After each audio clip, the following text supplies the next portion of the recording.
Un millionnaire stérile ne croyait plus en rien, jusqu'au jour où il rencontra une simple serveuse qui lui offrit ce qu'il désirait le plus. Julien Moreau avait tout ce que beaucoup considéraient comme l'apogée du succès. À 35, il dominait l'univers des technologies à Paris, à la tête d'un empire numérique évalué à plusieurs centaines de millions d'euros. Son nom figurait régulièrement dans les magazines économiques les plus prestigieux.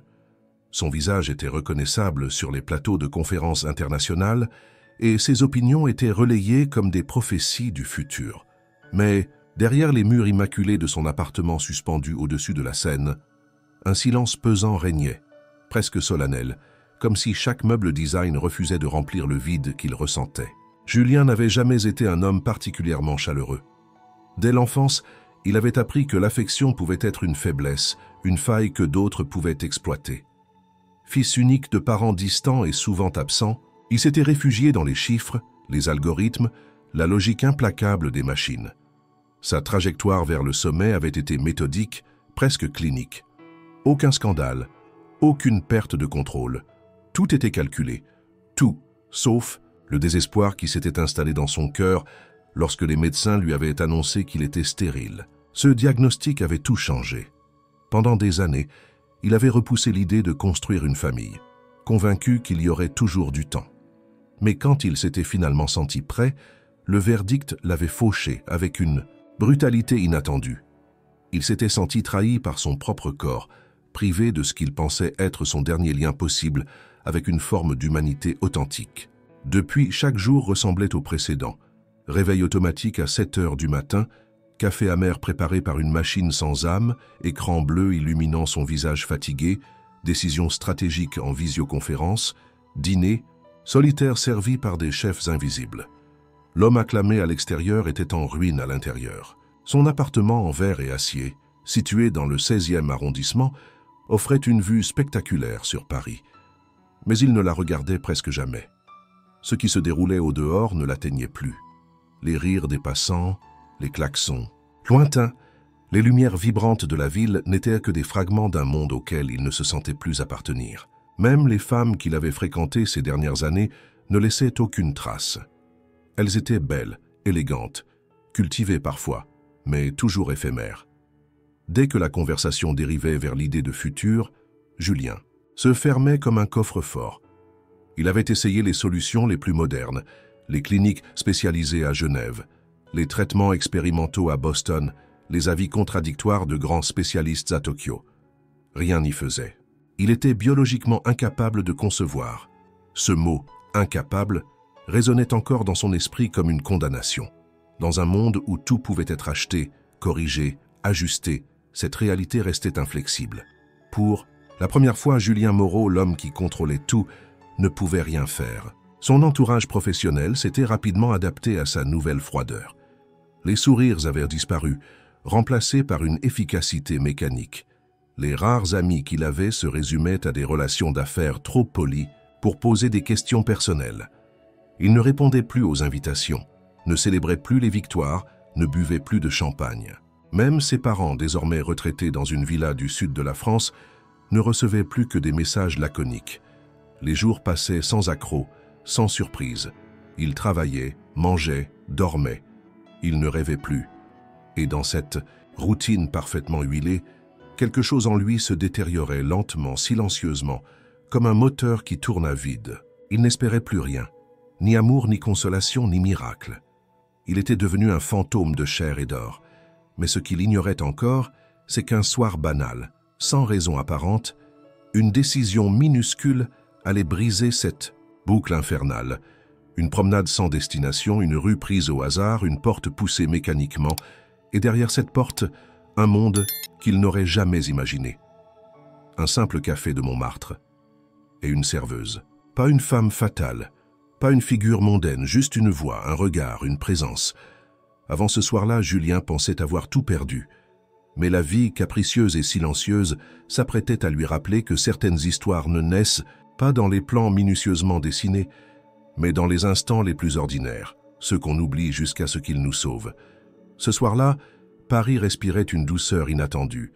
Le printemps effleurait les toits avec timidité, et l'air semblait suspendu entre deux saisons.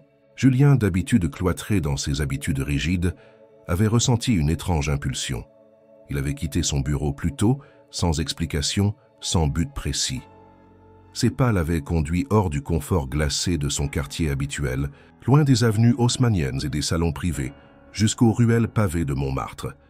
Il n'y avait pas mis les pieds depuis des années. Trop chaotique, trop populaire, trop vivant. Et pourtant, ce soir, quelque chose l'avait attiré là, comme si une force invisible tirait les ficelles de son destin. En remontant une rue bordée d'immeubles anciens et de volets bleus écaillés, ses yeux furent captés par une lueur chaude venant d'un petit établissement en angle. L'enseigne indiquait simplement « Le Nid ». À travers la vitre, embuée, il aperçut quelques tables en bois, des livres entassés sur des étagères tordues, des lumières douces pendues à des fils apparents. Tout en ce lieu semblait artisanal, imparfait, presque fragile. Sans réfléchir, il poussa la porte. Le tintement de la clochette au-dessus de l'entrée coupa brièvement les discussions feutrées des clients. Julien entra comme on entre dans un autre monde. L'odeur du café fraîchement moulu se mêlait à celle des pâtisseries sortant du four. Il y avait de la musique, une vieille chanson française des années 60, jouée à peine assez fort pour être entendue. Il se dirigea vers une table au fond, à l'abri des regards, plus par réflexe qu'autre chose. Et puis elle apparut. Elle portait un tablier bleu ciel taché de farine, ses cheveux châtains noués en un chignon désordonné, et un sourire qui semblait né d'un autre siècle. Elle s'approcha de sa table avec un carnet de notes dans la main, mais ce fut son regard qui le désarma. Ce regard-là n'avait rien de professionnel. Il ne le jaugeait pas, ne le classait pas, ne cherchait ni à impressionner ni à séduire. Il le voyait, vraiment. « Bonsoir. Vous avez déjà choisi ou je vous aide à trouver votre bonheur ?» Julien, pris au dépourvu, ne répondit pas immédiatement. Il n'avait pas prévu de venir ici, encore moins de commander quoi que ce soit. Il observa la carte posée devant lui sans la lire. Un café, noir. Elle nota, hocha la tête, puis s'éloigna. Il la suivit du regard. Elle bougeait avec aisance, glissant entre les tables comme si elle faisait partie des murs. Elle riait avec un couple âgé près de la fenêtre, apportait un gâteau à une enfant qui dessinait sur une serviette en papier. Tout en elle respirait la vie, une vie brute, sincère, sans artifice. Quand elle revint avec le café, elle le posa avec délicatesse devant lui. « Voilà. Sans sucre, mais si vous changez d'avis, il y en a sur la table. Ici, on ne juge pas les goûts des gens. » Julien la fixa un instant. Il avait croisé des milliers de visages, engagé des dizaines de personnes au CV impressionnant, vécu des dîners mondains en compagnie de femmes splendides. Mais il ne se souvenait pas de la dernière fois qu'un simple échange lui avait donné l'impression d'exister. « Vous travaillez ici depuis longtemps ?» demanda-t-il, étonné lui-même de poser une question si banale. « 5 ans, répondit-elle en s'asseyant brièvement sur le bord d'un tabouret à proximité. « C'est petit, mais c'est à moi, enfin en partie. J'aide le patron à gérer. Et vous, vous êtes du quartier? Je ne crois pas vous avoir déjà vu. » Julien hésita. Il aurait pu mentir, dire qu'il passait par là, mais quelque chose dans la franchise d'Élodie, car elle avait discrètement glissé son prénom dans la conversation, le poussait à répondre honnêtement. « Non, je ne sais pas pourquoi je suis ici. J'ai juste marché. » Elle ne rit pas, ne s'étonna pas non plus. Elle inclina légèrement la tête. « Alors peut-être que vous étiez censé venir ici ce soir. Parfois, ce sont les pas qu'on ne planifie pas qui nous emmènent le plus loin. » Julien sourit, un mouvement rare sur son visage figé. Il but une gorgée de café. Amer, oui, mais étrangement réconfortant. Il resta là plus d'1 heure, sans regarder sa montre une seule fois. Il l'observait en silence, écoutait le bruit du lieu, la musique, les éclats de voix. Pour la première fois depuis longtemps, il ne voulait pas être ailleurs. Quand il se leva pour partir, elle lui lança un simple « À bientôt ?» sans insister. Il acquiesça, surpris de se surprendre à espérer que cette promesse implicite se réalise. Sur le chemin du retour, Paris semblait différente. Les rues avaient un éclat qu'il n'avait pas remarqué depuis des années, et dans son cœur, quelque chose d'infime, presque imperceptible, avait bougé. Julien retourna au café 3 jours plus tard, puis 2 fois la semaine suivante. Il ne savait pas exactement ce qu'il cherchait, ni ce qu'il espérait trouver. Peut-être voulait-il simplement retrouver ce sentiment fugace d'apaisement qui l'avait envahi ce premier soir. Le Nid était devenu un contrepoint à son monde, un lieu où personne ne connaissait son nom, ses échecs, ses millions. Un endroit où il n'était pas Julien Moreau, le magnate de la tech, mais juste un homme parmi d'autres, commandant un café noir dans un coin tranquille. Élodie ne posait pas de questions. Elle le saluait toujours avec le même sourire, ni envahissant, ni distant, comme si sa présence était attendue mais jamais exigée. Elle ne cherchait pas à combler les silences, ne s'extasiait pas sur ses vêtements de marque, ne tentait pas de deviner qui il était. Et c'est précisément cette absence de curiosité condescendante qui rendait sa compagnie si rare.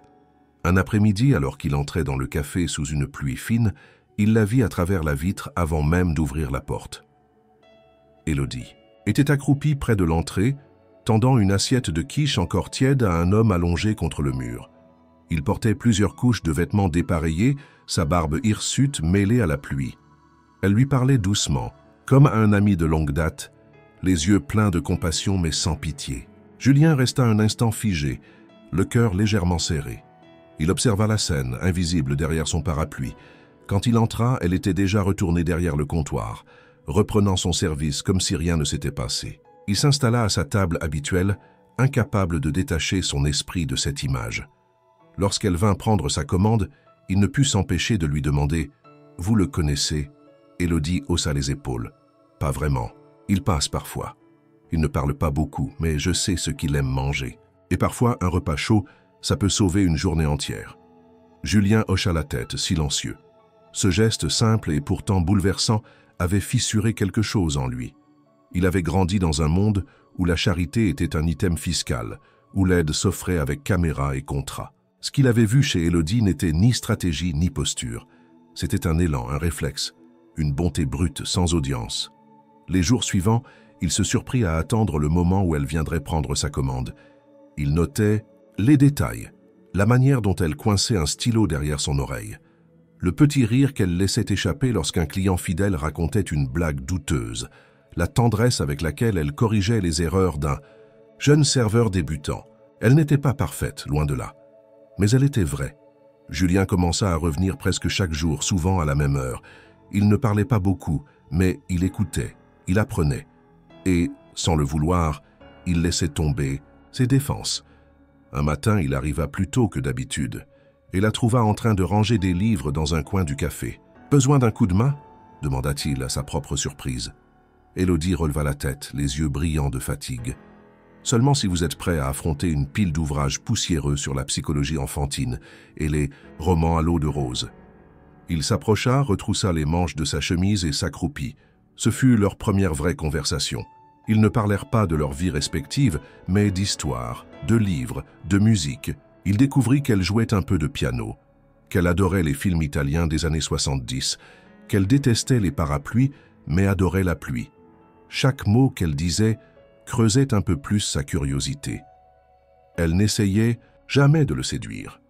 Et peut-être était-ce cela qui le séduisait tant. Quand il rentra chez lui ce soir-là, Julien réalisa qu'il avait souri plus en 1 heure qu'en 1 mois. Il s'arrêta devant la baie vitrée de son appartement. Paris brillait sous la pluie. Pour la première fois depuis longtemps, il sentit qu'il voulait rester en vie pour autre chose que ses entreprises. Il ne comprenait pas encore ce que cela signifiait, mais il savait qu'il voulait la revoir. Encore. Le printemps avançait doucement dans les rues de Montmartre. Les terrasses se remplissaient de rires et de promesses. Les arbres bourgeonnaient. Et dans le nid, les clients commençaient à commander des glaces artisanales au lieu des chocolats chauds. Julien venait presque tous les jours maintenant. Parfois, il restait 10 minutes. D'autres fois, 1 heure entière. Il se contentait souvent d'un café, d'un croissant, d'un regard échangé avec Élodie entre 2 commandes. Mais ce jeudi-là, la salle était calme. Une pluie fine maintenait les promeneurs à distance. Julien, arrivé en fin d'après-midi, trouva le café presque vide. Élodie nettoyait distraitement une table près de la fenêtre. Lorsqu'elle le vit entrer, son visage s'illumina d'un sourire discret. Elle lui fit signe de venir s'asseoir. « Vous êtes toujours là quand il pleut » remarqua-t-elle en plaisantant. « Je commence à croire que vous aimez l'humidité. Ou peut-être que c'est la pluie qui me pousse ici » répondit-il en retirant son manteau. Elle posa une tasse devant lui et s'installa en face, chose rare. Ils restèrent un instant en silence, écoutant le clapotis de l'eau sur les vitres. Puis, sans prévenir, Élodie soupira comme si une digue intérieure venait de céder. Vous savez, parfois on se demande ce qu'on ferait si la vie avait été différente. Julien haussa un sourcil. Elle n'avait jamais parlé ainsi. Habituellement, elle rayonnait de légèreté, de spontanéité, mais là, sa voix trahissait une gravité insoupçonnée. Je veux dire, si mes parents étaient encore là, s'ils n'étaient pas morts dans cet accident idiot, si j'avais eu le choix de faire des études au lieu de travailler à 16 ans, si mon frère n'avait pas eu besoin de moi à chaque instant, est-ce que je serais ici, aujourd'hui? Est-ce que je serais moi? Elle s'interrompit. Julien l'observait attentif. Elle n'avait jamais mentionné sa famille auparavant. « Tu as un frère ?» demanda-t-il, cette fois en la tutoyant sans s'en rendre compte. Élodie acquiesça doucement. « Pierre. Il a 22 ans, mais son monde est différent. Il est autiste, avec un degré de dépendance assez élevé. Je m'en occupe seul depuis la mort de nos parents. On n'a pas d'autres proches. Je travaille ici parce que le patron me permet des horaires flexibles, et parfois, je peux l'emmener, avec moi quand il n'y a pas trop de monde. » Julien se sentit soudain très petit. Il pensait porter une croix insupportable, mais il n'avait jamais été obligé de sacrifier sa vie pour quelqu'un d'autre. Il n'avait jamais dû réorganiser son existence autour des besoins d'un autre être humain. Il baissa les yeux, incapable de formuler une réponse. « Et toi ?» lança-t-elle doucement, presque à contretemps. « Tu as des frères? Une famille? Quelqu'un qui t'attend quand tu rentres chez toi ?» Julien se raidit. La question, si anodine en apparence, venait de percuter son cœur comme un coup de poing. Il leva les yeux vers elle, mais son regard s'était perdu quelque part au-delà de la fenêtre. Non, personne. Il ne dit rien d'autre. Il aurait pu parler des tests médicaux, des rendez-vous glacés avec des spécialistes, du mot « stérilité » posé comme une sentence. Mais il n'y parvenait pas. Pas encore. Il sentait les mots bloqués au fond de sa gorge comme un poison ancien. Élodie, pourtant, ne le força pas. Elle ne relança pas la conversation. Elle se leva avec délicatesse, reprit sa place derrière le comptoir. Julien resta là un moment, seul avec son café refroidi, ses pensées engourdies. Il repensait à cette jeune femme qui portait en elle une force tranquille, forgée dans la douleur mais jamais amère. Il quitta le café sans bruit, sous une pluie plus dense. Sur le chemin du retour, il se sentit plus seul que jamais.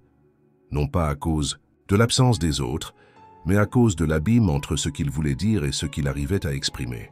Les mots lui manquaient, ou peut-être avait-il simplement trop longtemps vécu dans un monde où les sentiments n'avaient pas leur place. Mais une chose était certaine, elle l'avait touché, pas par la pitié, pas par la charité, par la vérité nue de son histoire. Elle avait mis en lumière ses propres silences et ce qu'il cachait. Les jours suivants, Julien ne revint pas au café. Pas le lendemain, ni le surlendemain. Une semaine entière passa sans qu'il pousse la porte de Leny. Élodie, bien qu'habituée à la discrétion de ses clients réguliers, ne pouvait s'empêcher de penser à lui.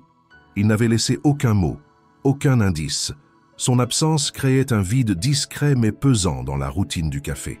Chaque fois que la clochette de la porte retentissait, elle espérait un instant voir sa silhouette familière apparaître sous le cadre. Mais ce n'était jamais lui.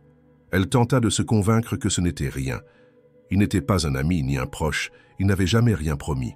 C'était un client, certes singulier, certes silencieusement attachant, mais un client tout de même. Pourtant, elle se surprenait à réarranger les livres de leur dernière conversation, à préparer une dose de café noir juste avant l'heure à laquelle il venait d'habitude. Le silence qu'il avait laissé derrière lui semblait parler plus fort que toutes les conversations qu'ils auraient pu avoir. Julien, lui, s'était enfermé dans le mutisme de ses tours de verre. Il passait ses journées devant ses écrans, à signer des contrats, à valider des budgets, à analyser des rapports. Tout fonctionnait à la perfection. Son empire n'avait jamais été aussi prospère. Mais à chaque fin de journée, lorsqu'il rentrait dans son appartement désert, l'écho de son absence au café le rattrapait. Il pensait à Élodie, à son regard franc, à sa voix posée, à la douceur ferme avec laquelle elle portait son monde fragile. Il voulait retourner là-bas, il y pensait chaque matin, mais une peur l'avait saisi, sourde et irrationnelle. Peur de s'attacher, peur de devoir parler de lui, de dire tout haut cette vérité qu'il n'osait même pas se répéter. Il ne serait jamais père. Il craignait que ce poids, une fois partagé, altère ce qu'il avait trouvé dans ces instants suspendus avec elle. Puis, un jeudi après-midi, presque 2 semaines après sa dernière visite, il entra de nouveau dans le café. Il n'y avait pas de plan, pas de discours préparé. Il était simplement sorti marcher, et ses pas l'avaient mené là. La clochette tinta. Élodie leva les yeux du comptoir. Son visage se figea une seconde entre surprise et soulagement. Elle ne dit rien. Elle se contenta de prendre une tasse, de la remplir de café noir et de la poser à sa place habituelle, comme si rien n'avait changé. Julien s'approcha lentement. Il déposa un sac brun sur la table avant de s'asseoir. Élodie le regarda, intriguée. « C'est pour Pierre, dit-il. Un livre, sur la musique et le développement cognitif. J'ai lu que ça pouvait aider, parfois. » Elle ouvrit le sac. À l'intérieur, un ouvrage relié, en parfait état, difficile à trouver même en ligne. Elle le feuilleta, émue, sans trouver les mots. « Merci, il va adorer, murmura-t-elle. Il hocha la tête. Mais ce qu'elle vit alors dans ses yeux n'était pas la satisfaction d'un geste accompli. C'était une tristesse profonde, ancrée comme si ce don, aussi sincère soit-il, venait d'un endroit où résonnait encore trop de silence non dit. Elle sentit que quelque chose en lui luttait pour ne pas s'effondrer. Un combat qu'elle ne comprenait pas encore, mais qu'elle respectait. Ils restèrent là, sans parler, partageant un café tiède et une complicité étrange, faite d'ombres et de lumière. Aucun mot n'était nécessaire. Le simple fait d'être là, l'un, en face de l'autre, suffisait. Quand Julien se leva pour partir, elle lui toucha le bras doucement. « Tu sais, parfois on peut juste être là, même sans tout comprendre. Même sans tout dire. » Il baissa les yeux vers sa main. Elle était petite, calleuse, honnête. Il hocha la tête une fois de plus, incapable de formuler ce que son cœur criait en silence. Il sortit sous la pluie, encore. Mais cette fois, il sentait qu'il n'était plus tout à fait seul. Le ciel de Paris était d'un bleu pâle ce soir-là, comme si la ville retenait son souffle.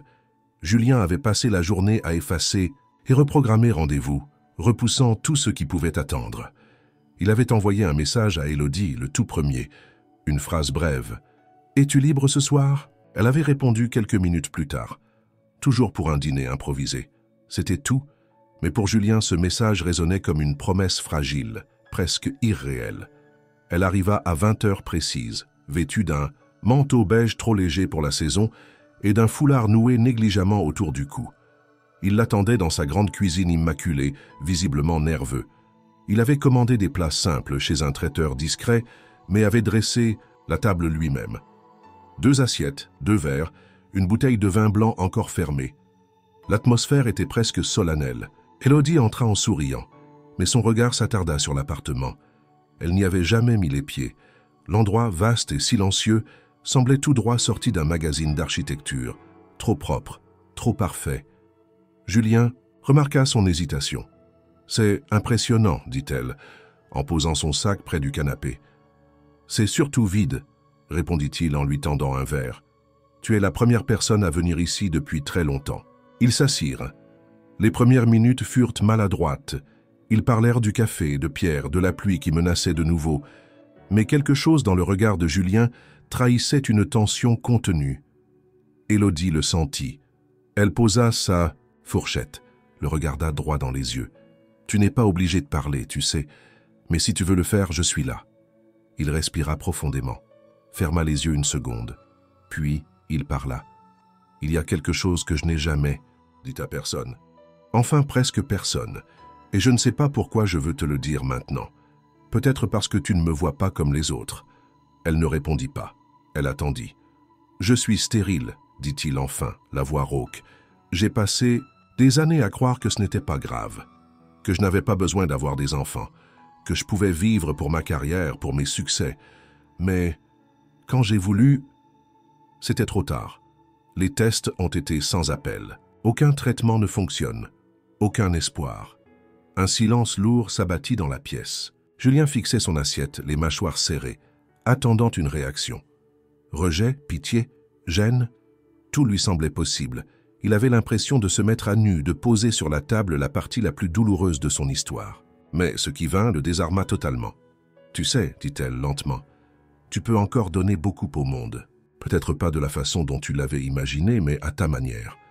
Et parfois, ce qu'on offre sans le savoir devient bien plus précieux que ce qu'on croyait vouloir. » Elle n'avait pas prononcé ces mots pour le consoler. Ils n'étaient ni doux ni calculés. Ils étaient vrais. Et pour la première fois depuis qu'il avait entendu ce mot « stérile », il ne se sentit ni réduit ni diminué. Juste, accepté. Julien releva les yeux. Il vit en Élodie une lumière qu'il n'avait jamais trouvée chez personne, pas une lumière éclatante, spectaculaire, mais une lueur douce, stable, une présence, une force discrète. Ils ne dirent plus rien pendant un long moment. Ils mangèrent, écoutèrent de la musique en sourdine, partagèrent un silence qui ne pesait pas. Plus tard, en raccompagnant Élodie à la porte, Julien hésita à la retenir. Mais il savait que ce n'était pas le moment. Elle se tourna vers lui avant de sortir. « Merci pour le dîner et pour la confiance. » Puis elle s'en alla, laissant derrière elle une pièce encore réchauffée par sa présence. Julien resta là, immobile, le regard tourné vers la porte fermée. Il ne le savait pas encore, mais quelque chose avait changé ce soir-là. Ce qu'il avait toujours caché était désormais à l'air libre. Et au lieu de le briser, cela lui avait permis de respirer. Depuis ce dîner, quelque chose d'indicible s'était installé entre Julien et Élodie. Ce n'était pas encore de l'amour, pas tout à fait, mais un lien tissé dans la confidence, le respect, et cette forme de tendresse silencieuse qui naît lorsqu'on partage une douleur sans la juger. Julien ne tentait plus de comprendre pourquoi il venait chaque jour au café. C'était devenu aussi naturel que de respirer, et Élodie, elle, l'accueillait sans attente, avec cette constance discrète qui en disait long sur sa façon d'aimer le monde. Un samedi matin, il la vit sortir précipitamment du café, visiblement pressée, les clés à la main, un sac rempli de documents sous le bras. En le voyant, elle s'arrêta un instant. « Je suis désolé, Pierre a un rendez-vous de dernière minute chez le kiné. Le taxi vient de m'annuler et je vais être en retard. Je peux t'y emmener, dit-il sans réfléchir. » Elle parut surprise, presque sur la défensive. « Non, ce n'est pas grave, je vais me débrouiller. C'est gentil, mais j'insiste, j'ai du temps. Et j'aimerais le rencontrer. » Ces derniers mots résonnèrent de plus fort qu'il ne l'avait prévu. Élodie le fixa incertaine, puis acquiesça. « Très bien, mais ne t'attends pas à ce qu'il te parle. » Ils montèrent dans la voiture de Julien, une berline noire, discrète. Le trajet fut court. Devant un petit immeuble de banlieue, elle l'invita à monter. Julien entra dans un appartement modeste mais chaleureux. Les murs étaient recouverts de dessins, de calendriers colorés, de photos Polaroid. Et au milieu du salon, assis en tailleur sur un tapis, il y avait Pierre. Il avait le regard fuyant, les gestes mécaniques et des écouteurs couvrant ses oreilles. Mais dès qu'Élodie entra, il leva la tête, un sourire fugace illuminant son visage. Elle s'accroupit à côté de lui parla doucement. Julien resta en retrait, observant la scène avec une émotion étrangère. Il vit la douceur dans les gestes d'Élodie, la manière instinctive avec laquelle elle adaptait sa voix, ses expressions, tout son être, pour se connecter à son frère. Ce n'était pas un rôle, c'était sa vie. Lorsqu'elle le présenta à Pierre, celui-ci ne répondit pas. Il tourna simplement la tête vers lui, l'observa une seconde, puis se replongea dans ses écouteurs. Julien sourit. « Il m'a... regardé, dit-il. C'est déjà beaucoup, non ?»« Énormément, répondit-elle, émue. Ce jour-là, il les accompagna jusqu'à la clinique, puis une autre fois pour un rendez-vous de suivi. Ensuite, pour aller faire les courses ensemble. Peu à peu, Julien entra dans la logistique du quotidien d'Élodie. Non comme un sauveur, mais comme un soutien. Il l'aidait à organiser les trajets, à contacter des spécialistes, à remplir des formulaires administratifs. Il mettait à profit ses ressources, ses connexions, ses compétences, mais sans jamais s'imposer. En retour, Élodie l'introduisit à son monde. Elle lui apprit à cuisiner des plats simples, des œufs cocottes, une ratatouille maison, un gâteau au yaourt qu'ils firent ensemble un dimanche pluvieux. Ils mangeaient sur sa petite table, pendant que Pierre, assis au salon, empilait des blocs de bois en silence. Julien découvrait un univers où rien n'était parfait, mais où tout avait du sens. Un soir, alors qu'il terminait un gratin encore fumant, Julien demanda « Tu ne te sens jamais dépassé, fatigué ?» Élodie sourit tristement. « Tout le temps. Mais si je m'arrête, qui s'occupe de lui? On ne choisit pas ce qu'on porte. On apprend à le faire avec le plus de dignité possible. » Il la regarda longuement. « Jamais il n'avait rencontré quelqu'un d'aussi fort. Et jamais il ne s'était senti aussi vulnérable, aussi humain. Ce n'était pas une histoire d'amour classique, pas de baisers volés sous la pluie, pas de déclarations enflammées. C'était autre chose, quelque chose de plus profond. Deux âmes cabossées qui s'apprenaient à se faire confiance. Un homme qui avait renoncé à la vie et une femme qui, malgré la douleur, n'avait jamais cessé de croire en elle. Julien ne savait pas où cela les mènerait. Mais pour la première fois, il avait envie de construire, pas pour combler un vide, mais pour partager une vérité. L'été s'était doucement installé à Paris.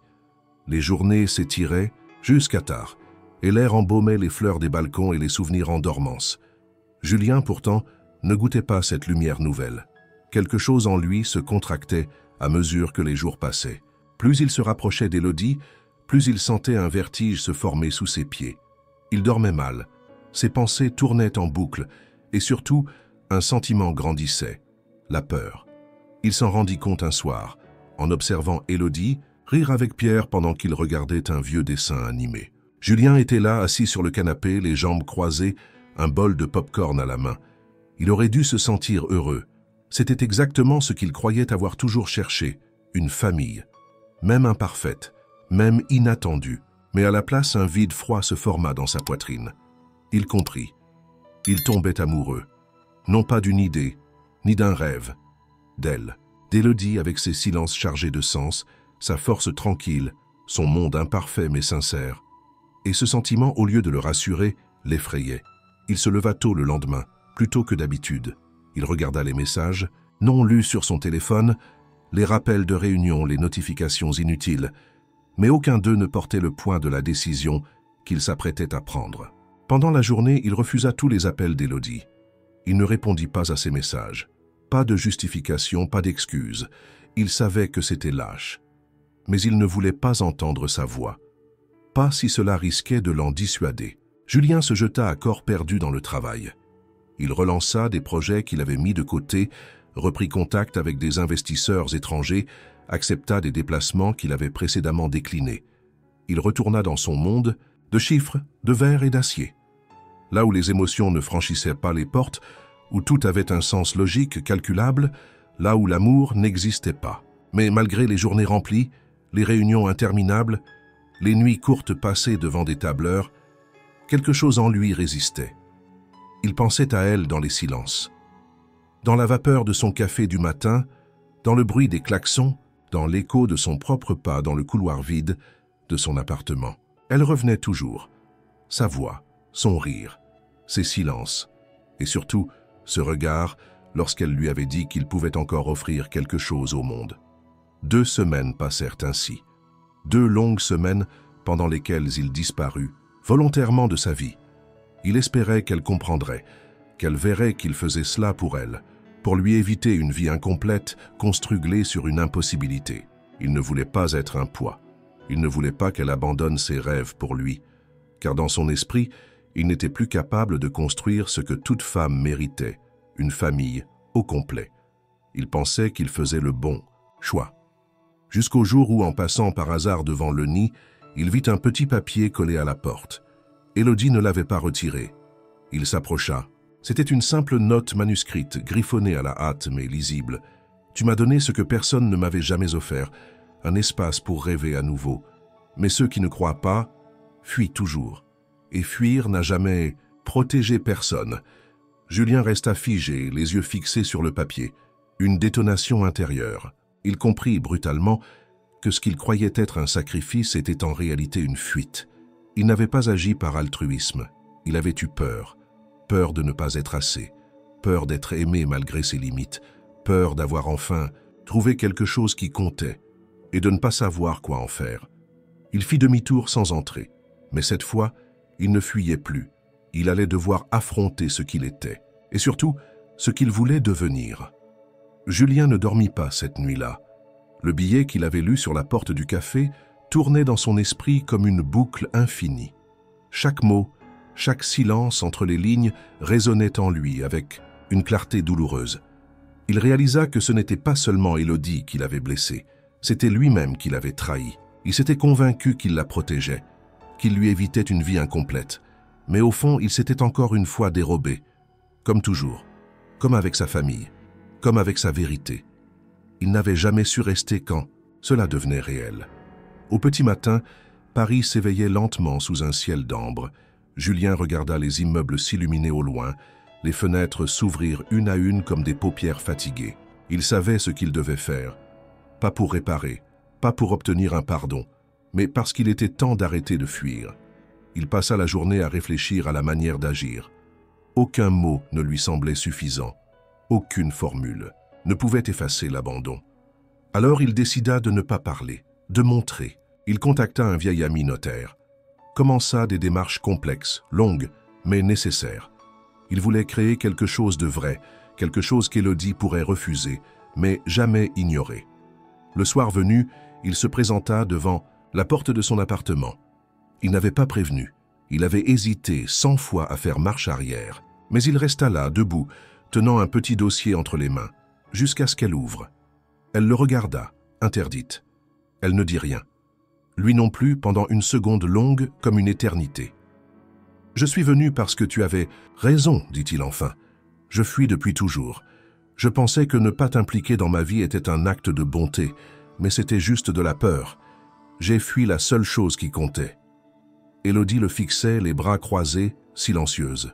Il tendit le dossier. « Ce sont des documents d'adoption. Je ne suis pas venu pour forcer quoi que ce soit. Je ne veux pas te convaincre. Je veux te proposer. Une vraie vie. Pas celle que j'avais prévue. Pas celle que la société attend. La nôtre. Si tu veux. Avec Pierre. Avec un enfant qu'on n'a pas encore. Peut-être. » Elle ouvrit lentement le dossier. Les premières pages montraient des preuves de solvabilité, des lettres de motivation, des certificats médicaux. Julien avait tout préparé. Il ne savait pas ce qu'elle allait répondre. Et pour la première fois, il acceptait cette incertitude.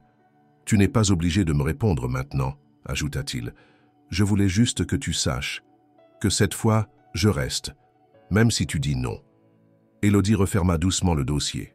Son visage ne trahissait rien, ni colère ni joie, juste un calme profond, presque douloureux. « Tu es sûr de ce que tu fais ?» demanda-t-elle enfin, la voix basse. « Parce que ce n'est pas une idée romantique, ce n'est pas un geste héroïque. C'est une vie, une vraie. Avec des cris, des rendez-vous ratés, des nuits blanches, avec Pierre, avec tout ce que ça implique. »« Je suis sûr que je veux essayer, » répondit-il, « et c'est déjà plus que ce que j'ai jamais été. » Elle ne sourit pas. Elle ne pleura, pas non plus. Elle se contenta de hocher lentement la tête. « J'ai besoin de temps. »« Prends tout le temps qu'il faudra, » dit-il en reculant. « Je suis là, et cette fois, je ne pars pas. » Il tourna les talons, laissant le dossier entre ses mains, et s'éloigna dans le couloir sans se retourner. Il ne savait pas ce qu'elle allait décider. Mais il avait fait ce qu'il devait faire. Il avait choisi de rester. Les jours suivants furent suspendus dans une étrange attente. Julien ne reçut aucun message, aucune réponse d'Élodie. Il n'insista pas. Il s'était engagé à ne plus fuir, mais aussi à ne plus forcer. Cette fois, il avait semé quelque chose. Il devait maintenant laisser le temps agir. Chaque matin, il vérifiait son téléphone en silence. Il se réveillait plus tôt, marchait plus longtemps. Il passait parfois devant le nid, sans y entrer. Il ne voulait pas envahir son espace. Il voulait qu'elle vienne si elle en ressentait le besoin. La proposition restait là, entre eux, comme une porte entr'ouverte.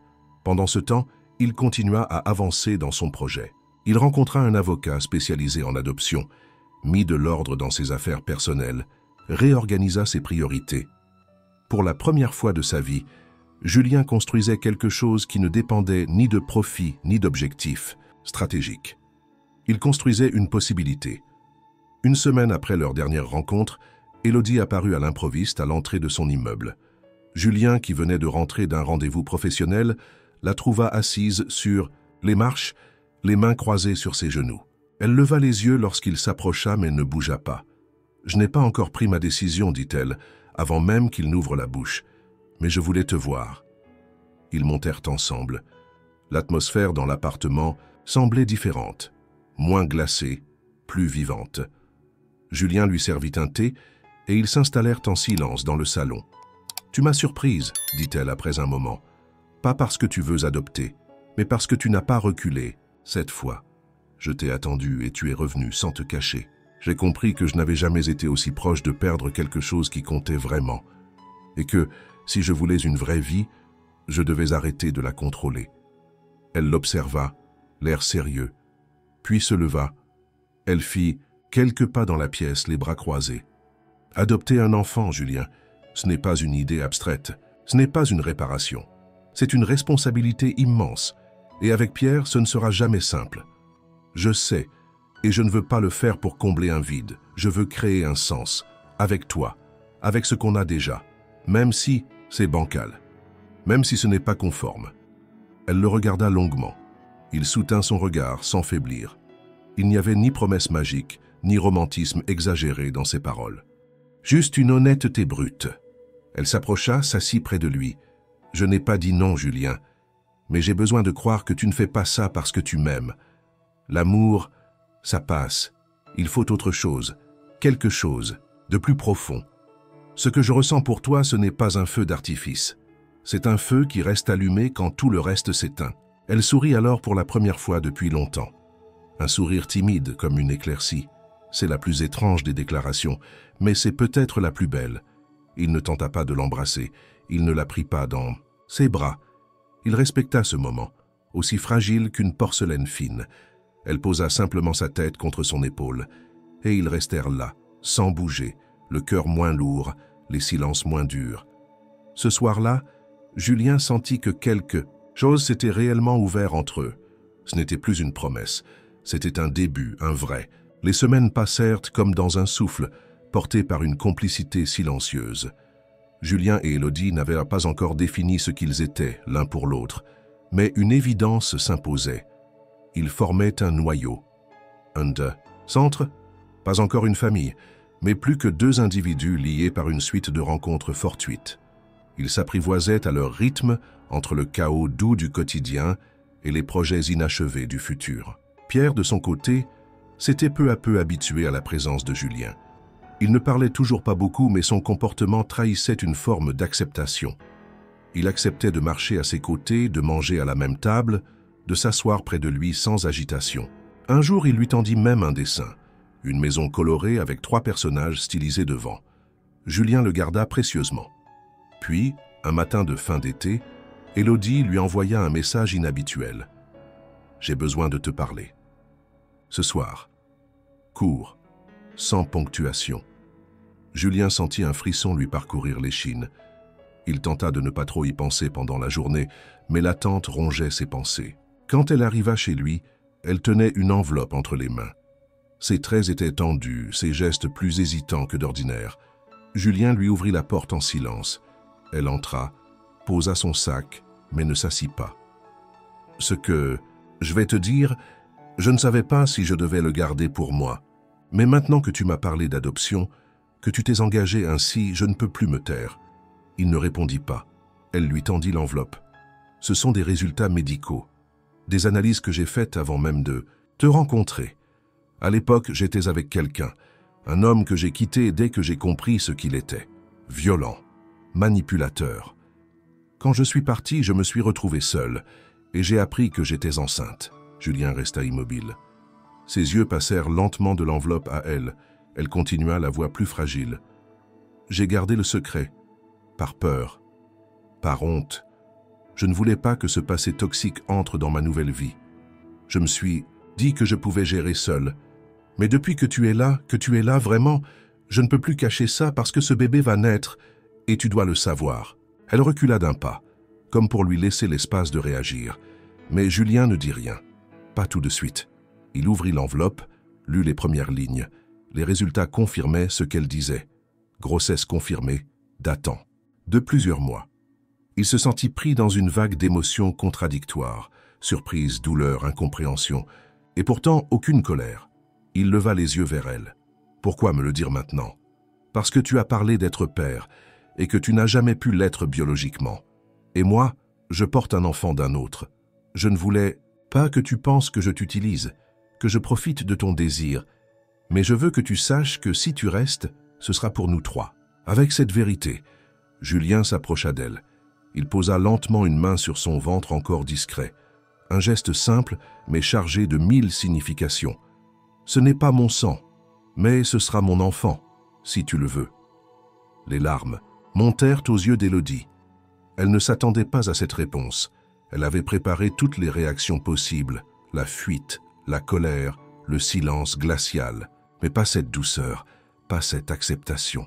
« Tu es sûr ?» demanda-t-elle comme pour confirmer que ce moment n'était pas une illusion. « Je suis sûre de toi, Élodie, et c'est tout ce qui compte. » Il la prit dans ses bras. Ce fut la première fois qu'ils se laissèrent aller à une étreinte aussi longue, aussi vraie. Une étreinte de deux êtres qui, malgré les cicatrices, choisissaient de croire. Les jours qui suivirent cette révélation furent comme suspendus dans une clarté nouvelle. Julien, Élodie et Pierre formaient désormais une silhouette à trois dans les rues de Paris. Rien n'était encore officiel. Aucune annonce, aucun papier signé. Mais une vérité s'était imposée. Ils avançaient ensemble. Et ce « ensemble » pesait plus que tous les contrats que Julien avait signés dans Savier. Il accompagnait Élodie à ses rendez-vous de suivi, s'intéressait aux conseils des sages-femmes, lisait des articles sur la parentalité tardive et l'accompagnement des enfants issus de relations difficiles. Il posait des questions, parfois trop. Il voulait comprendre, tout absorber, se préparer. Mais au fond, rien ne le préparait à cette sensation étrange qui grandissait en lui. L'amour inconditionnel pour un enfant qui n'était pas encore là et qui ne serait jamais biologiquement sien. Un soir, alors qu'ils rentrèrent d'une consultation, Julien proposa un détour. Il l'emmena à une trentaine de minutes de Montmartre, dans un quartier résidentiel calme, presque oublié par le tumulte parisien. Ils s'arrêtèrent devant un immeuble discret, récemment rénové. « Tu veux visiter un endroit ?» demanda-t-il. Elle haussa un sourcil curieuse. Il ouvrit la porte d'entrée avec une clé qu'elle n'avait jamais vue.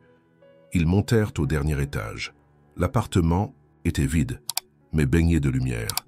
Des pièces spacieuses, des murs clairs, un balcon surplombant un petit jardin intérieur. Il l'observa tandis qu'elle découvrait chaque recoin. Quand elle se retourna vers lui, il lui tendit un trousseau. « Ce n'est pas une bague, dit-il. Je sais que tu ne crois pas à ces symboles. Moi non plus, d'ailleurs. Mais ceci, c'est notre clé, celle d'un lieu qu'on peut remplir ensemble. Toi, Pierre, le bébé, moi, si tu veux. » Elle le regarda longtemps. Il n'y avait aucune mise en scène, aucun genou à terre, aucun discours grandiloquent. Juste Julien debout, les mains ouvertes, le cœur à nu. Et elle comprit, à cet instant, que l'homme devant elle n'était plus celui qu'elle avait rencontré des mois plus tôt. Il ne portait plus l'armure du pouvoir. Il ne cherchait plus à contrôler ou à prévoir. Il proposait simplement d'exister à leur côté. « Et si je dis non ?» murmura-t-elle. « Alors je chercherai une autre façon d'être là, parce que je resterai, quoi qu'il arrive. » Elle s'approcha, serra les clés dans sa main, puis posa son front contre sa poitrine. Julien la serra doucement contre lui. Le silence dans l'appartement semblait les envelopper, comme un cocon fragile prêt à devenir refuge. Le choix, elle le savait, était le plus difficile de sa vie. Ce n'était pas une simple acceptation. C'était un acte de foi. Accueillir un homme qui n'était pas le père de son enfant. Intégrer un compagnon dans la vie de Pierre, avec ses besoins particuliers. Réinventer une famille à partir de blessures. Mais au fond d'elle, quelque chose murmurait que c'était juste. Pas facile, juste. On n'aura pas une vie parfaite, dit-elle enfin. Il y aura des jours durs, des doutes, des larmes, et des rires, compléta-t-il, et des gâteaux brûlés, et des petits pieds qui courent sur le parquet. Elle releva, la tête sourit. Cette fois, il l'embrassa. Un baiser lent, respectueux, profond. Le genre de baiser qui ne promet pas un conte de fées, mais une vie réelle. Et dans cette vie, ils avaient décidé de croire ensemble. Le ciel de Paris était d'un gris doux ce matin-là, comme si la ville entière retenait son souffle. Dans une petite maternité du 12e arrondissement, les couloirs résonnaient des bruits familiers des nouveaux départs, des pas pressés, des rires étouffés, des pleurs naissants. Julien était debout, immobile, face à une porte close, les mains tremblantes, malgré tous les discours rassurants qu'il s'était répétés pendant des semaines. De l'autre côté, Élodie donnait naissance à l'enfant d'un passé qu'elle avait surmonté. Un enfant qu'il avait choisi d'aimer avant même de le rencontrer. L'attente paraissait interminable. Pierre était assis à côté de Lui, un casque sur les oreilles, balançant doucement la tête au rythme d'une chanson connue de lui seul. De temps en temps, il levait les yeux vers Julien, comme pour vérifier qu'il était encore là. Julien lui souriait à chaque fois, comme une promesse muette. Puis la porte s'ouvrit. Une infirmière apparut, le visage éclairé d'un sourire discret. « Vous pouvez entrer. » Il n'attendit pas une seconde de plus. À l'intérieur, Élodie était allongée, les traits fatigués mais rayonnants. Dans ses bras, un petit corps enveloppé dans un drap blanc, endormi, paisible. Julien s'approcha, le souffle court. Elle leva les yeux vers lui et d'un geste silencieux lui tendit l'enfant. « Il est à toi, lui dit-elle. Il est à nous. » Julien prit le bébé avec une précaution infinie. Il sentit son poids, si léger, si réel. Il observa son visage, ses paupières fermées, ses petits doigts repliés. Une chaleur inconnue se propagea en lui, balayant les années de silence, de doute, d'attente. Il ne comprenait pas comment c'était possible, mais il savait que c'était vrai. Il était père. Il s'assit près d'Élodie, le bébé contre lui. Elle posa une main sur la sienne, leurs doigts entrelacés autour de ce nouveau cœur. Aucun mot n'était nécessaire. Tout était dit dans ce silence plein. Plus tard, dans la chambre, Pierre s'approcha timidement du berceau. Il regarda longtemps le bébé, puis se tourna vers Julien.